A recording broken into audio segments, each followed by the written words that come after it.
السلام عليكم ومرحبا بكم في قناة فرونسي أنون. رغم أن الشاعر يقول انجو بحياتك من هذه اللغة المعقدة، إلا أن الخيار لك تماما، إما أنك تنجو بالهرب وإما أنك تتعلم الفرنسية على أصولها. أصدقائي الصامدون، مرحبا بكم في درس جديد لتعلم اللغة الفرنسية تماما كما تمنيت أن أتعلم أنا شخصيا.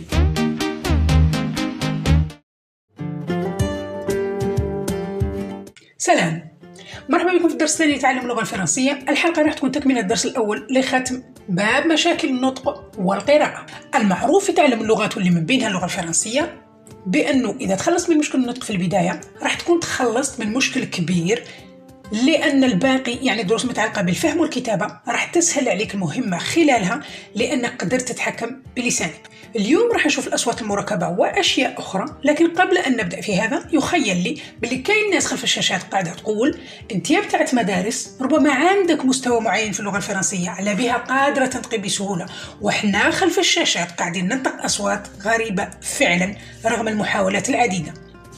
عارفة يا سيدي، اللسان بحكم لغته الأم ولا اللغة اللي يستعملها أكثر في الحياة اليومية يقدر يتعود على نطق بعض الأحرف والأصوات ببساطة تامة، لكن سيبدع تماما لو تبدلت عليه اللغة.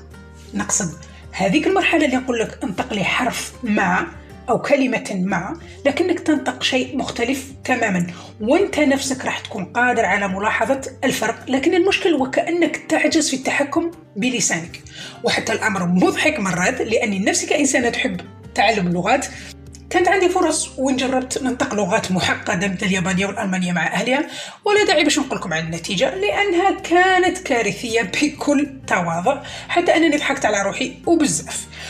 ولهذا قررت ما نتقدم في أي درس إلا إذا حسيت أنه غطيت كل الجوانب اللي ممكن يلقى فيها المتابعين صعوبة. إذن وعد أني راح نرجع في نهاية هذا الفيديو إلى تبسيط نطق الأحرف الصعبة اللي شفناها في الفيديو الأول واللي تعتبر أساسية أساسا. ما علينا، تعتبر أساسية. ننطلق مباشرة في الدرس الثاني اللي راح نشوف فيه les voyelles nasales، les voyelles composées أو المركبة. ولا شك أنكم لاحظتوا هذه العلامات الغريبة اللي نلقاها مرات فوق بعض الأحرف الكلمات الفرنسية أو ما يسمى les accents en français. ثم نشوف سلوك غريب للأحرف لما تحضر في كلمة لكنها تقرر الصمت أو ما يسمى les lettres muettes. Allons-y.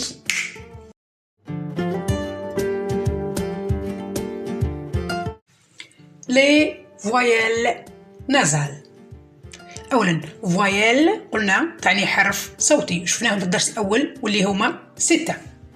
نازال جاية من أنف، لأنه أنف باللغة الفرنسية نقول ني، أنفية نقول نازال. إذا ترجمة هي حرف صوتي أنفي. والمعنى أنه نستعمل الأنف والفم معا للنطق ولا إنتاج هذه الأصوات. وضحت. ركز معي على هذه المعلومة أو خليني نسأل. حاسس إن في تساؤلات كتير في دماغ الدكتورة. كتيرة جدا. لا أنا حاسس. وبعدين اسألي لأن السؤال نور، ودوت هيخلينا نشوف طريقنا اللي هيبقى مليان مطبات وحفر وممكن نلبس في الآخر. عين العقل. أيوة. ما هو الفرق بين الصوت والحرف؟ لا داعي للتفكير كثيرا، نعطيك الجواب هو أني نقدر نكتب أي حرف حتى ولو كان صامتا، لكني لا أستطيع كتابة أي صوت. قاعد تحلل؟ نعطيك دليل قاطع. مثال، هذا الصوت اللي ننتجه بالأصابع، الطقطقة ولا وش اسمه، هل أستطيع كتابته؟ لا، طبعا لا، رغم أني نسمع صوت. مثال واقعي آخر وواقعي جدا، هل سبق ورحت اليوتيوب تبحث عن أغنية ليس لديك كلماتها لأنك لا تعرفها أو نسيتها؟ يعني هل سبق ورحت اليوتيوب ودرت البحث المشهور بهذه الطريقة؟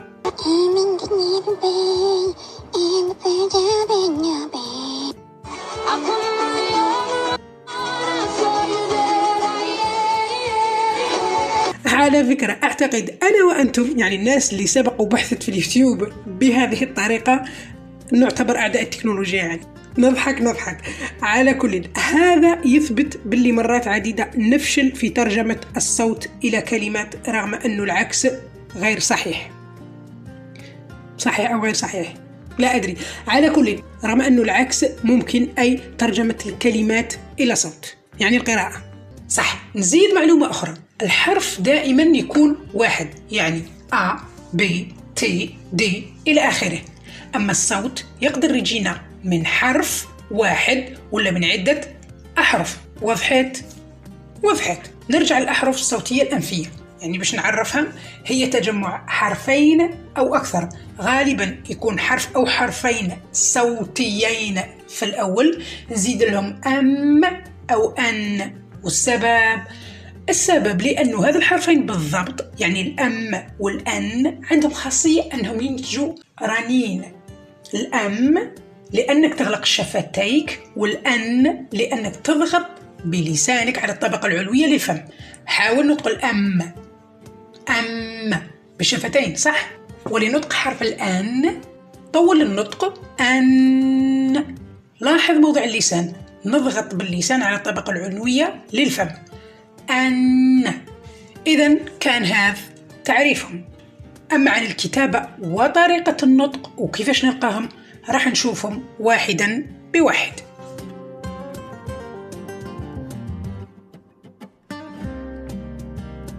ببساطة عنا 4 أحرف صوتية أنفية، 4 voyelles nasales.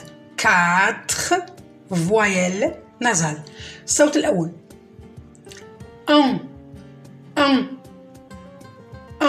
كتابة نلقاوها على هذا الشكل، AN AM EN EM. طريقة النطق حاول تردد معي، يعني وكأني ننطق الآ من الأنف، يعني الآن ما يخرج، الآن ما ننطقوش، ننطق أنفية. أعطيني أمثلة. مامان enfant. لاحظ كلمة enfant فيها الحرف الصوتي الأنفي على شكلين، EN و AN. مثال آخر، كون يعني ننطق الآ أنفية. الصوت 2 كتابة نلقى ON أو OM. النطق ننطق الأو كأنه من الأنف، لكن ما ننطقش الآن، يعني أعطيني أمثلة. نو أو بون. نركز على النطق، الأو أنفية، ونروح الآن للصوت الثالث، كتابة نلقاه EN EM AEN AEM EEN. النطق حاول تردد النطق مرات ومرات. أعطيني أمثلة. بان centre peintre. الصوت الرابع،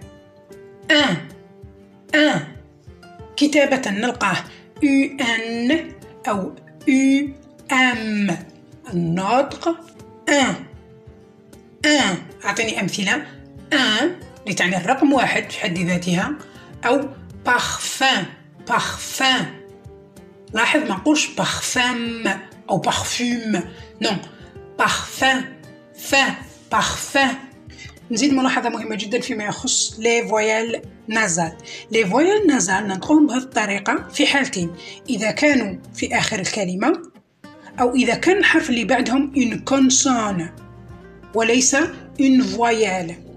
مثال AM قلنا voyelle nasale، لكن لو نزيد بعدها إي تعطيني كلمة أمي، يعني نقراها أمي. شوف مثال آخر، كانال. شوفوا الآن لكن ما نطقتهاش كوم فويال نازال. لي فويال كومبوزي، كما سبق وقلنا إن كونسون نزيد بعده إن فويال باش يعطيني حرف متحرك. لكن في بعض الكلمات نقدر نلقى اون كونسون لكن بعده 2 أو 3 يعني 2 أو 3 فويل. مثل هذه الكلمة يا للهول. وكيف ننطق في هذا الحال؟ تبع معي نبسط الأمر مع بعض. راح نشوف الحالات الشائعة فقط. أولا الصوت أو. قلنا الصوت أو الصوت وليس الحرف. يقدر يجيني من الحرف أو مثلا في كلمة فول، لكن يقدر يجيني أيضا من تجمع أحرف أخرى. أولا A U A U تعطيني الصوت أو. مثلا كلمة جون جون A U نزيد قدامها أو يعني أو A U أيضا تعطيني الصوت أو. مثال أو ماء. مهلا، ماذا حدث؟ نعم هذا الصوت بحد ذاته هو كلمة ولتعني ماء بالفرنسية أو. ولتخفيف الصدمة نزيدك مثال آخر مانتو مانتو. ثانيا الحرف أو. الحرف أو مكمل في المغامرات ويقدر يتحد مع لا فويل أو يعني يعطونا أو أو. كيفاش ننطقها؟ ننطقها أو يعني أو ونضغط عليها أو. إكزامبل أو مثال جوغ جوغ روج روج. ثالثا عندنا الصوت وي. يقدر يجي من تجمع الحرفين أو مع إي. إكزامبل ويت. أو نفس الحرفين نزيد قدامهم أو يعني أو أو إي تعطيني الصوت وي. إكزامبل وي. نعم نعم نعم. صدمة أخرى الصوت وي هو نفس الكلمة وي اللي تعني نعم بالفرنسية. ونخفف الصدمة هذا المرة بالحالة الشائعة الأخيرة. شفت الحرف أو يقدر يتحد مع الحرف أو يعني أو أو ويعطينا الصوت أو أو. كرر النطق أو أو. أعطيني إكزامبل أو مثال فو فو أو كور كور. ربما هذا كلمة من أصعب الكلمات في النطق كور كور. كور هذا وليس هذا. نمزح الكلمة تقال في الحالتين. على فكرة قبل أن أختم هذا الصوت نسمعه بزاف في طريقة كلام الفرنسيين يعني يكون يحكي معك بطريقة عادية في أي موضوع ثم يقول هذا الصوت لا إراديا يعني ربما هو جزء من ثقافتهم. لا علينا ما علينا. وهذا اختصار لي فويال كومبوزي. عندنا الصوت أو اللي جينا من أ أو أو أو أ أو. عندنا الصوت أو اللي جينا أو إي أو أو أو إي يعطونا الصوت وي. أو أو يعطونا الصوت أو أو. Les accents en français. Les accents en français. Les accents معناه هذه الحركات اللي نقدر نلقاها فوق الأحرف في بعض الكلمات الفرنسية. وهذه الحركات عندها تأثير إما على النطق أو على المعنى. عندنا 4 اللي معروفين أكثر ولا المتداولين أكثر. أولا accent aigu. accent aigu نلقاها فقط فوق حرف الأو أو لا فويل أو اللي تغير النطق تاعها من أو فيصبح إي إي. إكزامبل كافي كافي إتي إتي. ثانيا أكسون غراف تقريبا نفس حركة إيغو فقط في الاتجاه المعاكس. لها خاصية تغيير النطق. إذا لقيناها فوق لا فويل أو فيصبح النطق في هذا الحال من أو يتغير إلى أ.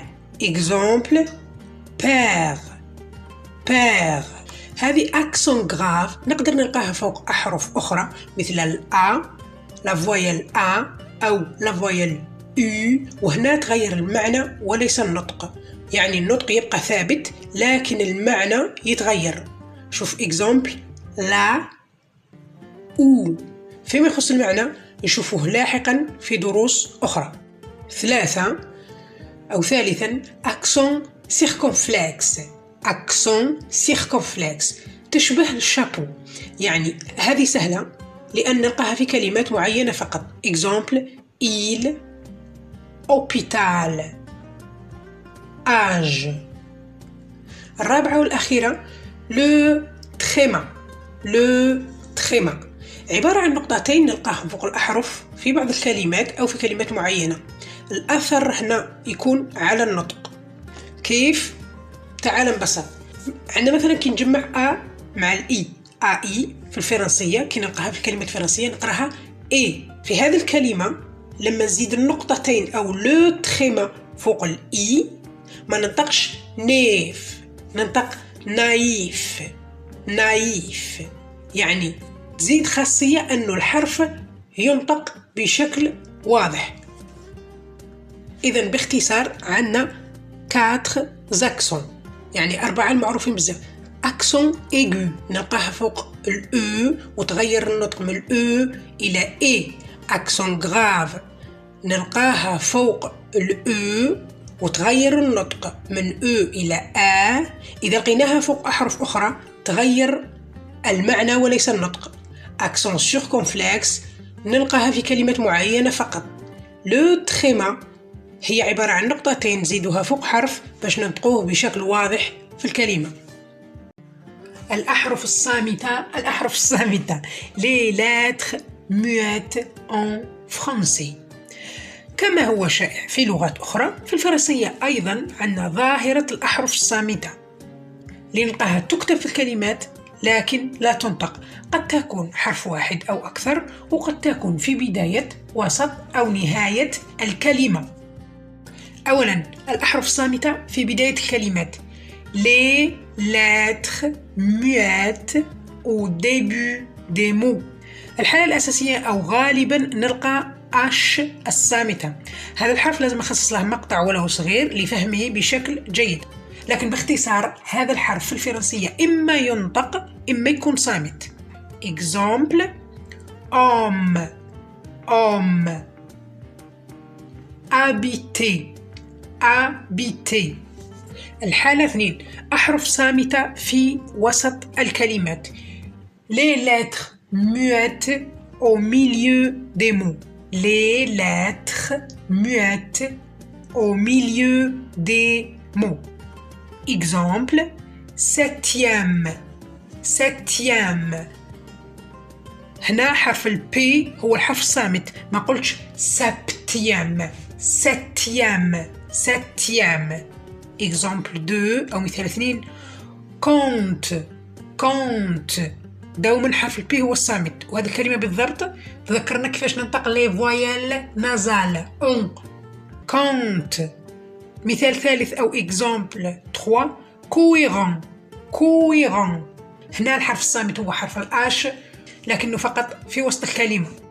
الحالة الثالثة الأحرف الصامتة في نهاية الكلمات les lettres muettes à la fin des mots. عندنا عدة أنواع. أولا إما أحرف صامتة مثل أحرف D S T X P Z. Petit T ton PS. Grand D. Trop P. ني زاد. يعني الأحرف اللي كنت ننطق فيها هي الأحرف اللي نلقاها أن تبقى صامتة خلال النطق. عندنا حرف الأو كيكون في نهاية الكلمات. Exemple table table. لاحظ ما نقولش table. grande ما نقولش grande grande كأنها سكون.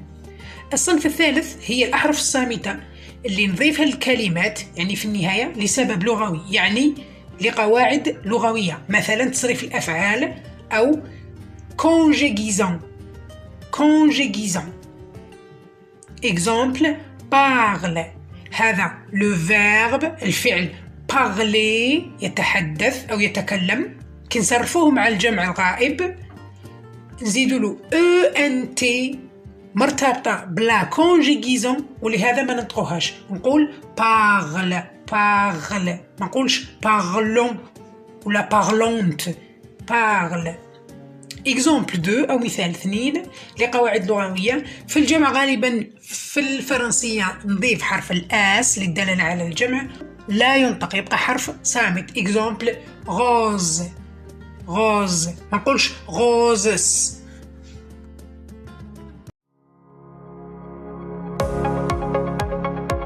كان هذا درس آخر في تعلم اللغة الفرنسية. الباب لآرائكم يبقى مفتوح كالعادة عبر التعليقات. إلى أن نلقاكم في المرة القادمة، سلام.